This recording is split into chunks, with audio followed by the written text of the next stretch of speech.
제9시 기도 시간 오후 3시 마지막 유대인들의 기도 시간에 베드로와 요한은 이제 성전으로 올라가 기도하며 또 때를 따라 복음을 전하기 위한 의도를 가지고 올라갑니다.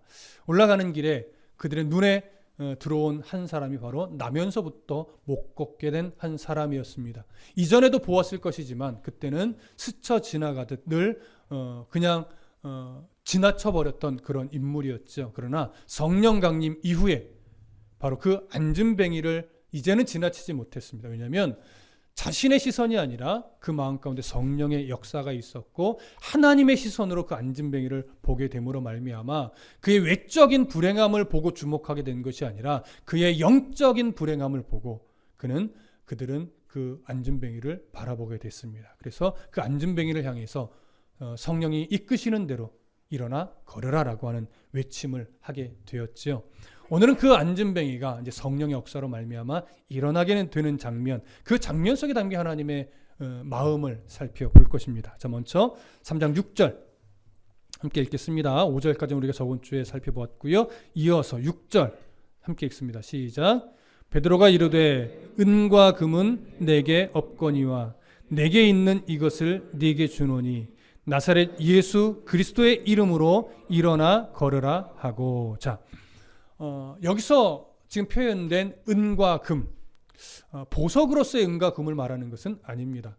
주조된 화폐, 그러니까 당시 동전들이 주로 은과 금으로 많이 만들어졌죠. 그래서 여기서 베드로가 말하고 있는 은과 금은 동전을 의미하는 겁니다.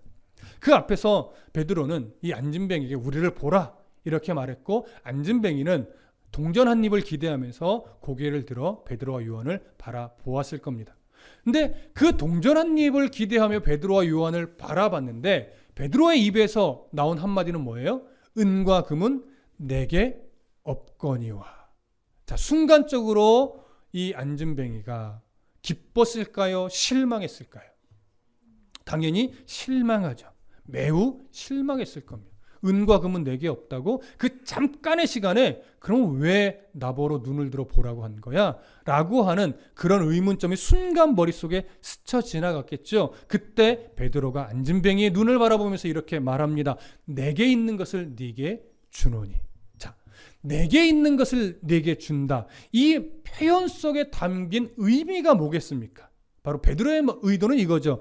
지금 너에게 주려고 하는 것은 은과 금으로도 살 수 없는 아주 값진 것을 줄 것이다. 이 의미가 담겨 있는 거죠. 그러면 베드로가 주겠다라고 하는 그 값진 것, 결국 무엇이겠습니까?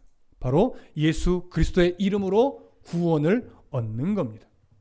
바로 그 구원을 주기 위해 베드로가 나사렛 예수 그리스도의 이름으로 일어나 걸으라라고 선포한 것이죠. 안진뱅이가 지금 원하는 것은 사실 물질입니다. 하지만 그에게 정말 필요한 것은 물질이 아니라 예수 그리스도의 이름으로 구원을 얻는 영원한 구원. 이것이 정말 필요한 거죠. 지금 아직까지 안진뱅이는 이걸 모르고 있어요. 하지만 베드로는 성령의 시선으로 바라보니까 그것을 정확하게 느끼게 됐고 예수 그리스도의 마음으로, 성령의 마음으로 너의 구원을 주기를 원한다라고 지금 선포한 것과 똑같습니다. 그렇기 때문에 지금 베드로가 나사렛 예수 그리스도의 이름으로 일어나 걸으라 라고 하는 선포는 단순하게 안진뱅이의 다리가, 걷지 못했던 다리가 치유함을 입어라, 이 선포가 아닌 거예요. 여러분, 그래서 우리가 종종 쉽게 안진뱅이의 치유 사건이라고 표현을 하지만 여기서 말하는 치유 사건은 단순하게 다리가 고쳐진 치유 사건을 말하는 것이 아니라 영적인 치료, 영적인 회복, 이것을 담은 표현으로 우리가 이해를 하셔야 됩니다. 그렇기 때문에 베드로의 선포는요, 치유 선포이기보다 그의 영이, 안진뱅이의 영이 예수 그리스도의 이름으로 구원받기를 선포한 것이고 그 구원에 이른 증거로서 그 다리가 회복되기를 외친 겁니다. 우선적으로는 다리의 치료가 아니죠. 그의 영혼이 예수 그리스도의 이름으로 구원에 이르는 것, 이것이 우선적인 선포의 내용입니다.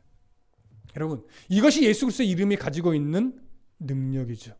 은과 금으로는 절대 발휘될 수 없는 능력이에요. 은과 금으로는 절대 살 수 없는 역사란 말이죠.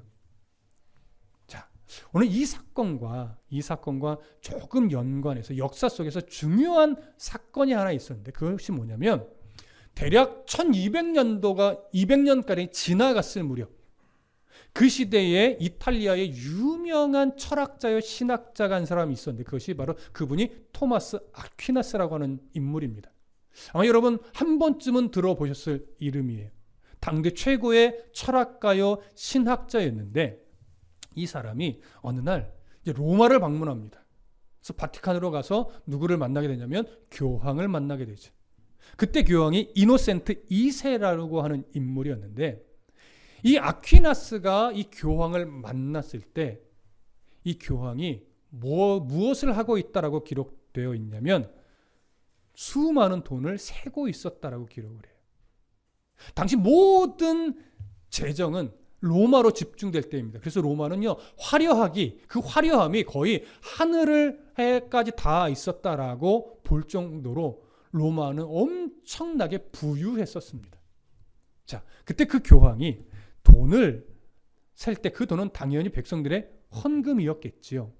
자, 그런 모습 속에서 교황이 토마스 아퀴나스를 만나면서 아퀴나스에게 이런 말을 했다고 합니다. 뭐냐면, 보시게, 교회는 더 이상 은과 금은 내게 없거니와 라고 말할 필요가 없어졌네.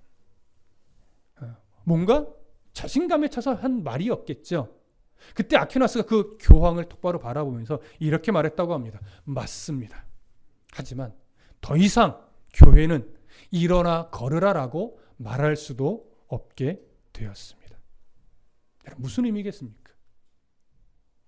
그때 그 당시 교회의 부유함이 경건의 모양은 엄청나게 가지고 있었을지 모르겠지만 경건의 능력은 이제 사라졌다라고 하는 의미일 것입니다. 놀랍게도 1200년 전에 초대교회 당시 헤롯이 지어가고 있던 그 성전도 화려함이 하늘을 치솟고 있었지만 그 당시에도 결국 경건의 능력은 없었습니다.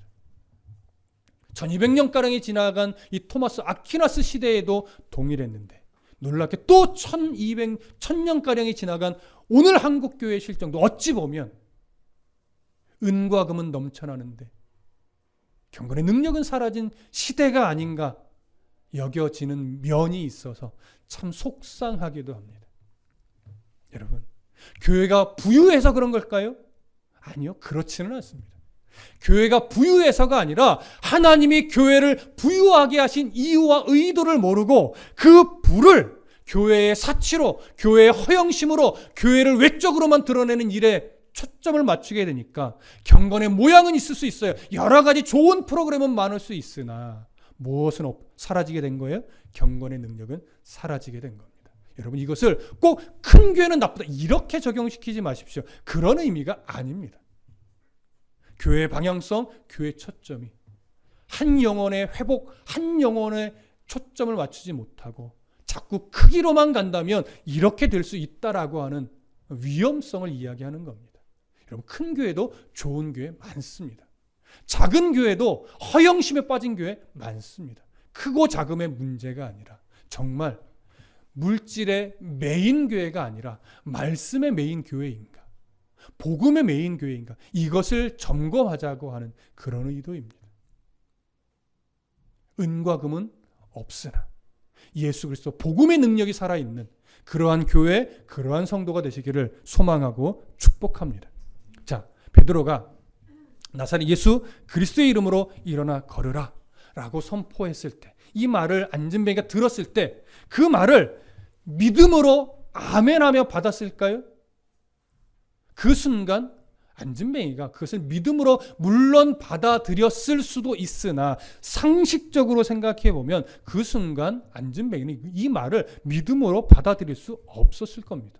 동전 몇 입이나 죽어가지 뭔 쓸데없는 말도 안 되는 소리를 하고 있어. 내가 40년 동안 스스로의 힘으로 일어나 걸어본 적이 없는데 어떻게 나에게 지금 일어나 걸으라는 외침을 하는 거야 라고 그 순간 이 생각이 가장 먼저 들었을 겁니다. 그러나 그 생각이 사라지기도 채전에 그의 오른손을 베드로가 잡아 끌어당깁니다. 자, 7절 읽겠습니다. 7절 함께 읽겠습니다. 시작.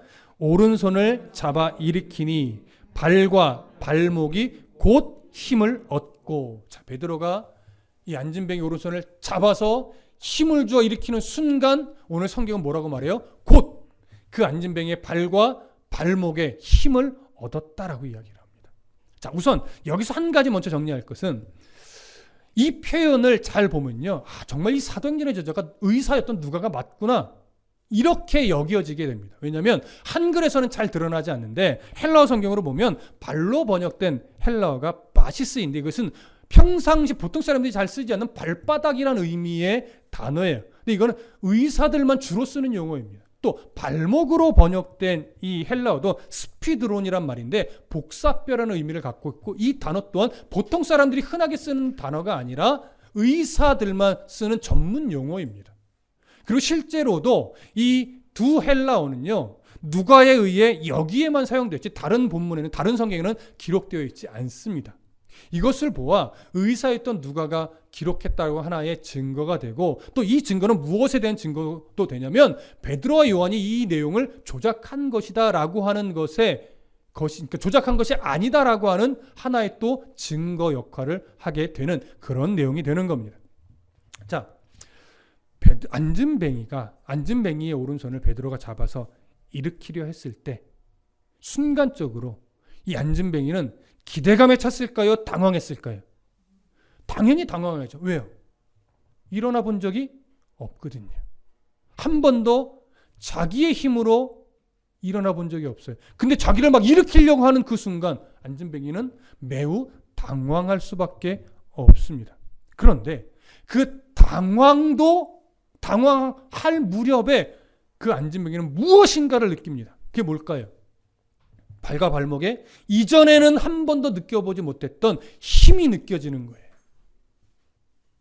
그래서 성경은요, 곧 힘을 얻고 이렇게 표현하고 있는데, 이 힘을 얻는다라고 하는 이 번역을 헬라어 성경으로 보면요, 죄송합니다, 문법적으로 보면 부정과거 수동태형으로 되어 있어요. 이 문법적인 요소를 알 필요는 없어요. 이게 어떤 의미냐면 베드로가 오른손을 잡아 일으킬 때 이미 그의 발목에는 뭐가 생겨난 거예요? 이미 발목에 힘이 생겨난 거예요. 그걸 그가 몰랐는데 베드로가 손을 잡아 일으킬 때 그 순간 자기의 발에 힘이 들어가는 걸 보니까 이상하다라고 그 순간 바로 느끼게 된 거죠. 그래서 곧 힘을 얻고라고 되어 있는 겁니다. 다시 말하면 의학적인 치료 과정이 있었단 얘기예요, 없었단 얘기예요? 없었단 얘기예요. 의학적인 치료 과정이 없이 성령의 초자연적인 능력으로 그 순간에 이미 발목에 힘이 들어가 있는 거예요. 근육이 이미 생겨난 거예요. 그걸 순간적으로 못 느꼈지만 베드로가 손을 잡아 일으키는 그 순간 이 안진뱅이는 느낄 수 있던 거예요. 내 다리에, 그 비쩍 말랐던 다리에 근육이 이미 붙어 있고 힘이 들어가 있음을 그가 느낀 거죠. 아마도 이 안진뱅이는요, 자기가 자기의 손을 잡아 일으키면서 나도 모르게 다리에 힘이 들어가 있는 것을 느끼는 그 순간 하나님의 이미 치료의 손길, 구원의 손길을 그는 분명하게 느꼈을 겁니다. 만일 이것이 단순한 병의 고침이라면 40년간 걷지 못했던 비쩍 말라붙어 있는 다리로 겨우 일어나서 무엇인가를 의지하고 조심조심 한두 걸음 정도만 걸었을 거예요. 그리고 시간이 지나면서 점차 근육이 생기고 조금씩 힘을 더 얻으면서 재활치료를 통해 걷게 되고 뛰게 되는 것이 상식적인 거죠. 그게 의학적인 거죠. 그러나 성경은 곧 힘을 얻고 라고 하면서 그가 걷고 뛰었다라고 성경이 이야기를 합니다. 사람으로서는, 또 어떤 물리적으로는, 또 의학적으로는 절대 있을 수 없는 일이에요. 하나님만이 하실 수 있는 일이죠. 그 일이 바로 베드로의 손을 통해서 일어난 겁니다. 자, 그러면 하나님만이 베풀어 주실 수 있는 이런 놀라운 치유의 역사, 회복의 역사가 이 순간 일어났는데 결국 나사렛 예수 그리스도의 이름으로 성전 미문에서 새 생명의 역사가 일어난 겁니다. 안진뱅이가 기대했던 것과는 전혀 다른 역사가 일어난 거예요. 새 생명의 역사. 돈으로는 절대 살 수 없는 새 생명의 선물을 그는 성전 미문 앞에서 받은 겁니다. 40년 동안 응어리져 있던 모든 뒤틀렸던 것들이 주님의 은혜가 부어진 이 한순간 모든 것이 회복되는 그런 순간이었죠. 그래서 그 역사가 일어난 결과 3장 8절은 무엇라고 증언합니까? 함께 읽어보겠습니다. 3장 8절 시작. 뛰어 서서 걸으며 그들과 함께 성전으로 들어가면서 걷기도 하고 뛰기도 하며 하나님을 찬송하니. 자, 저를 보세요. 40년 동안 한 번도 일어나 본 적 없는 이 안진뱅이가 성령의 역사로 말미암아 힘을 얻고 베드로의 손을 통해 일어나게 되자 이 놀라운 경험을 하는 순간 그가 가장 먼저 한 일이 뭐냐면 걷고 뛰면서 어디로 들어가는 사건이에요? 성전 안으로 들어간 사건이에요. 일평생 남의 도움으로 옮겨짐을 받아서 일평생 구걸하며 살던 그 사람이 이제 자신의 힘으로 일어나 자신의 힘으로 걷고 자신의 힘으로 뛰어서 성전 안에 들어가 하나님을 찬송했던 겁니다. 하나님의 자녀의 신분으로 하나님을 찬송한 거예요. 여러분, 이것이 얼마나 놀라운 일이냐면 그 성전 안에는 그 누구도 이 안진뱅이의 걸음을 막았어요? 막지 않았어요? 막지 않았어요. 하지만 만약에 이 사람이 안진뱅이 상태로 기어갔다면 성전 문 앞에서 어떻게 됐을까요? 제재당하죠. 못 들어가죠. 저번 주에 나누었듯이 몸에 상해가 있는 사람은 성전 안에 들어갈 수 없는 것이 율법적 계명 규율이었습니다. 그런데 그가 제재당함을 당하지 않고 성전으로 들어가 하나님을 찬송했어요. 여러분, 율법도 정죄할 수 없는, 율법도 막아설 수 없는 완전한 회복이 일어난 거예요. 단순하게 병고침의 문제가 아니라 그의 영혼까지도 살리신 하나님의 사랑이 이 모습 안에 담겨 있는 겁니다. 구걸하던 입술이 찬송하는 입술이 되어 있어요. 만일 베드로가 그의 외모가 불쌍해서 은전 한 입 주었다면 결코 성전 안에 들어갈 수 없었겠죠. 그러나 은전, 금전, 그것보다 더 중요한 구원을 선물로 주었기에, 그리고 그 증거가 육체적 치료로 나타났기에 그는 자기 발로 성전에 들어가 하나님을 찬송할 수 있게 된 것입니다. 자, 그렇다면 오늘 이 안진뱅이가 걷고 뛰며 성전 안에 들어서 하나님을 찬송한 이 모습은, 이야 놀랍다, 하나님이 이런 기적을 베푸셨네, 이런 어떤 감탄 정도로 끝나는 그런 사건일까요? 여러분, 그렇지 않습니다. 정말 중요한 의미가 있는데 이 중요한 의미, 가치를 알기 위해서는 구약성경 이사야서 35장 6절의 말씀과 비교해서 봐야 돼요. 한번 찾아볼까요? 이사야서 35장 6절. 욥기 시편 잠언전도 이사야 이렇게 가지요. 이사야서 35장 6절 말씀. 제 성경책으로는 구약성경 1008쪽의 말씀입니다. 이사야서 35장 6절 말씀. 자, 찾으셨으면 함께 읽겠습니다. 시작. 그때에 저는 자는 사슴같이 뛸 것이며 말 못하는 자의 혀는 노래하리니 이는 광야에서 물이 솟겠고 사막에서 시내가 흐를 것임이라. 자, 이사야의 예언입니다. 무슨 예언일까요? 치료를 목적으로 하는 예언일까요? 아닙니다. 치료를 목적으로 하는 예언이 아니라 죄와 사망 권세에 올무잡혀 있는 인생들에게 이제 온전한 회복, 해방, 구원의 복된 소식을 외치는 예언입니다. 다시 말하면 메시아 시대가 시작될 것을 예언하고 있는 그런 말씀이에요. 따라서 성령 강림의 역사가 일어난 이후에 사도들을 통해서 안진뱅이의 다리가 회복이 되고 그 안진뱅이가 일어나서 걷고 뛰며 성전에 들어가서 찬송하는 이 모습은 결국 무엇을 보여주는 거냐면 이사야의 이 메시아 예언의 성취가 일어났음을 보여주는 사건이에요. 다시 말하면 예수님이 메시아임을 증언한 것이고 이 메시아 시대가 이미 시작되었음을 증거한 모습이 바로 이 안진뱅이 사건에 담겨 있는 모습인 것입니다. 그러니 얼마나 중요한 모습입니까? 단순하게 치유받은 사건으로서의 놀라워할 그런 사건이 아니라 메시아 예언, 메시아 시대가 도래했음을 알려주는 그 예언의 성취로서 이 모습은 중요한 의미와 가치를 가지고 있습니다. 조금 더 볼까요? 9절과 10절 함께 봅니다. 사도행전 3장 9절과 10절 함께 읽습니다. 시작. 모든 백성이 그 걷는 것과 하나님을 찬송함을 보고 그가 본래 성전 미문에 앉아 구걸하던 사람인 줄 알고 그에게 일어난 일로 인하여 심히 놀랍게 여기며 놀라니라. 자, 성전에 있던 수많은 사람들이 이 안진뱅이가 40년 동안 구걸하며 살던 안진뱅이가 순간 베드로를 통해 일어나는 모습, 그가 일어나서 걷고 뛰며 성전에 들어가는 모습, 그리고 성전에서 기뻐하며 하나님을 찬송하는 모습을 그들이 보았어요. 그리고 나서 오늘 본문은요 10절 끄트머리에 심히 놀랍게 여기며 놀라냐라 이렇게 기록을 하죠. 여기서 우리가 잘 이해해야 될 것이, 여기서 백성들이 놀라워했다라고 하는 것은 야 어쩌면 이런 일이 일어날 수 있어, 신기해라, 깜짝 놀랐네, 이런 놀라움을 말하는 것이 아니에요. 여기서 말하는 놀람은요 무엇인가를 생각하게 되는 차원의 놀람이에요. 단순한 깜짝 놀람이 아니에요. 이상하다, 혹시, 이렇게 하면서 무엇인가를 깊게 생각하게 되는 놀람인데, 이 놀람의 근거를요 앞에서 한 번 더 확인할 수 있어요. 10절 중간에 보세요. 그가 본래 성전 미문에 앉아 구걸하던 사람인 줄 알고라고 말하죠. 알고. 여기서 안다라고 하는 헬라어는요 지식적으로 뭔가를 알게 됐다 이런 의미가 아니에요. 어떤 상황을 보고 무엇인가를 깨닫게 됨으로 인해서 알게 됐다라고 하는 의미예요.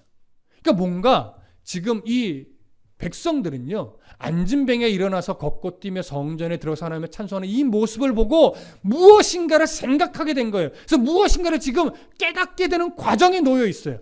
깊이 완전하게 깨달았다는 것이 아니라 혹시 그때 그 사건이, 이러면서 머릿속에 스쳐 지나가는 생각들이 많이 있었단 얘기예요. 그래서 생각하게 되고 고민하게 돼요. 그러면서 놀라게 돼요. 이런 의미예요. 그러면 그 백성들이 먼저 두 눈으로 본 건 뭐예요? 지금도 계속 설명드리지만 안진뱅이가 40년 동안 구걸하던 이 안진뱅이가 일어나서 걷고 뛰며 성전에 들어가서 하나님을 찬송했던 모습이죠. 그런데 보세요. 이 일을 지금 누구의 손길을 통해서 이루어졌어요? 이 일이 베드로의 손길을 통해서 이루어졌어요. 그 안에 있던 모든 사람은 아닐지언정 그래도 상당수의 사람은 그 베드로가 누구인 것을 알까요? 예수님의 제자란 걸 알죠. 그리고 또 무엇이 기억날까요? 얼마 전 십자가에서 마치 죄인처럼 죽은 예수 그리스도. 또 무슨 생각을 하게 될까요? 소문으로 들었겠지만 그의 무덤에 그의 시체가 없대. 그가 부활하셨대라고 하는 소문들이 공식적으로는 아니지만 많이 퍼져 있었을 겁니다. 그리고 그가 예수님이 이전에 베풀었던 이적과 기적들, 그가 말씀하셨던 것들, 이전에는 뭔 미친 소리하고 스쳐 지나갔었는데 오늘 이 사건을 통해서 그들은 그때 보았던, 그때 들었던, 얼마 전에 소문으로 들었던 수많은 사건들이 생각나면서 뭐지? 이거 뭐지? 이거 뭐지? 그런 생각에 사로잡히면서 그들 안에 뭔가 생각나면서 심히 놀라게 되는 거예요. 왜 이렇게 말할 수 있느냐? 자, 이제 다음 주부터 또 이어서 가겠지만 이 안진뱅이가 고쳐지고 걷고 뛰며 성전에 들어서 하나님을 찬송하는 이 사건 다음에 어떤 내용으로 이어져 가냐면 이 수많은 무리들이 그 자리를 그냥 야 놀랍다 박수 쳐주고 다른 데 자기 갈 길로 가지 않아요. 누구를 주목하여 모여들어요? 베드로와 요한을 주목하여 모여들어요. 그때 베드로와 요한과 함께 이 무리들이 어디로 갑니까? 솔로몬의 행각으로 가요. 거기서 모여서 베드로가 왜 우리를 주목하느냐라고 말하면서 그들의 시선을 하나님께로 집중시킨 다음에 결국 베드로가 그들 앞에서 뭐 합니까? 설교하죠. 복음을 전해요. 그래서 그 복음을 듣고 회개하여 그리스도인이 된 사람이 성경에 몇 명이라고 기록할까요? 남자만 5,000명이라고 기록합니다. 그러면 이들이 이 놀라움, 이것은 단순한 신기한 이적을 보고 깜짝 놀라는 그런 놀라움이 아니라는 거예요. 그래서 그 사건을 통해서 그들 안에 가지고 있던 수많은 보았던 것, 들었던 것들이 무엇인가 결실을 맺기 위해서 막 생각이 나는 거예요. 이전에는 그냥 지나갔던 얘기, 지나갔던 모습들, 생각들이. 여러분, 하나님이 그렇게 우리의 심령 가운데 뜨겁게 무엇인가를 일으킬 때가 있습니다. 어떤 사건을 통해서, 어떤 계기를 통해서, 어떤 상황을 통해서 그렇게 해서 주님을 만나게 하는 거예요. 다시금 주 앞으로 불러내시는 거죠. 그때 복음 앞에 순종해서 하나님의 자녀로 엎드리게 되면 그의 손이, 그의 발걸음이, 그의 인생이 정말 하나님이 기뻐하는 인생으로 또 다가가게 되는 거죠. 자, 이 일을 바로 하나님이 누구의 손길을 통해서 했어요? 베드로의 손길을 통해서 했어요. 하나님 오늘 우리의 손길을 통해서도 얼마든지 이런 일들을 일으키십니다. 그래서 믿음의 사람들은 그들의 일상 하나하나가 그저 내가 살아가는 내 일상 이렇게 쉽게 생각해서는 안 된다라고 하는 거예요. 얼마든지 내가 살아가는 삶의 현장을 통해서 안진뱅이가 일어났던 이런 유의 한 영혼이 구원받는 이런 일들이 얼마든지 일어날 수 있다라고 하는 것 꼭 기억하시고 이런 거룩한 부담감을 가지고 여러분 일상을 살아내셔야 됩니다. 그의 걸음이 복음이 됐고 그의 뛰어감이 복음이 됐고 그의 찬송함이 복음이 됐듯이 여러분 우리의 걸음도 우리의 일상의 하나하나의 흔적도 결국 복음이 될 수 있습니다. 복음이 되게 해야 됩니다. 그러기 위해서는 얼마나 우리가 영적인 긴장감을 갖고 살아가야 되겠습니까? 한 번 더 기억 마음에 좀 새겨두시기를 소망합니다. 자, 성령 강림 이후에 이렇게 두 사도는 복음 증거의 통로가 됐고 이 안진뱅이는 복음 증거의 어떤 도구가 되었습니다.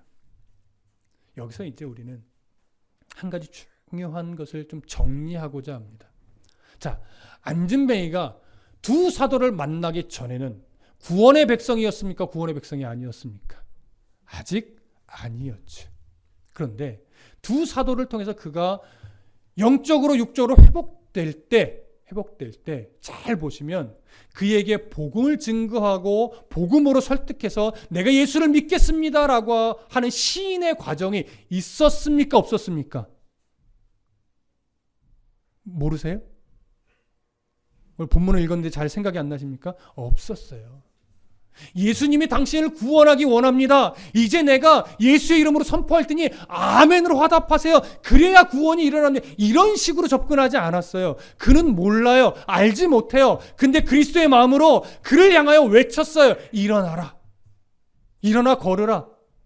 그 순간도 못 믿었겠죠. 그러나 그의 손을 잡아 일으키는 순간 그의 다리에 이미 힘이 들어가 있는 것을 그가 느꼈고 그래서 일으킬 때 당황했지만 일어났고 일어나게 되니까 이제 하나님이 나를 얼마나 사랑하셨으며 나를 구원했다는 사실을 느끼게 돼요. 그래서 그가 걷고 뛰며 성전으로 가서 누구를 찬송해요? 하나님을 찬송해요.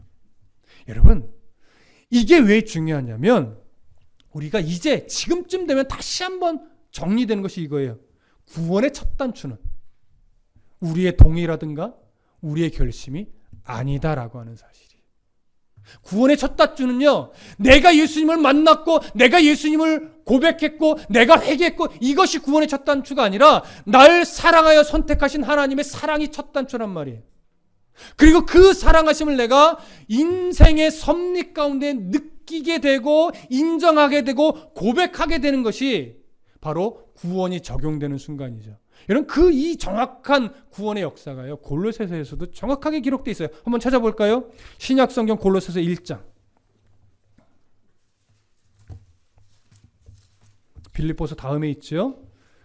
골로새서 1장 13절 14절 함께 읽습니다. 골로새서 1장 13절 14절 함께 읽겠습니다. 시작.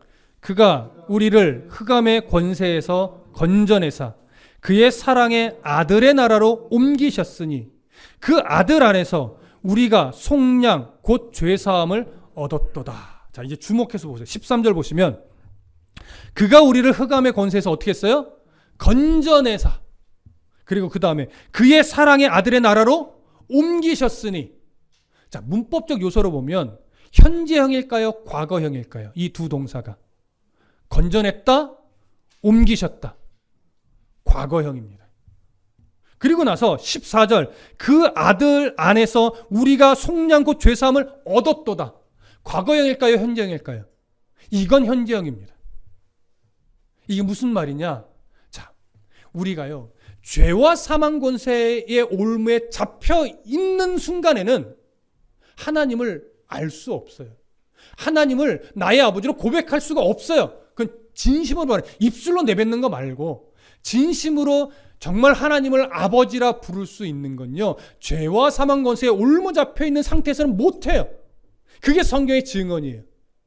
그런데 이 죄와 사망 권세의 올무에서 벗어나서 하나님의 은혜의 그 은혜 안에 머물러 있으면 어느 순간 야, 내가 이미 하나님의 은혜 안에 있는 백성이구나, 이걸 알게 되고 인정하게 되면서 주님을 나의 주 나의 하나님으로 고백하게 되는 거예요.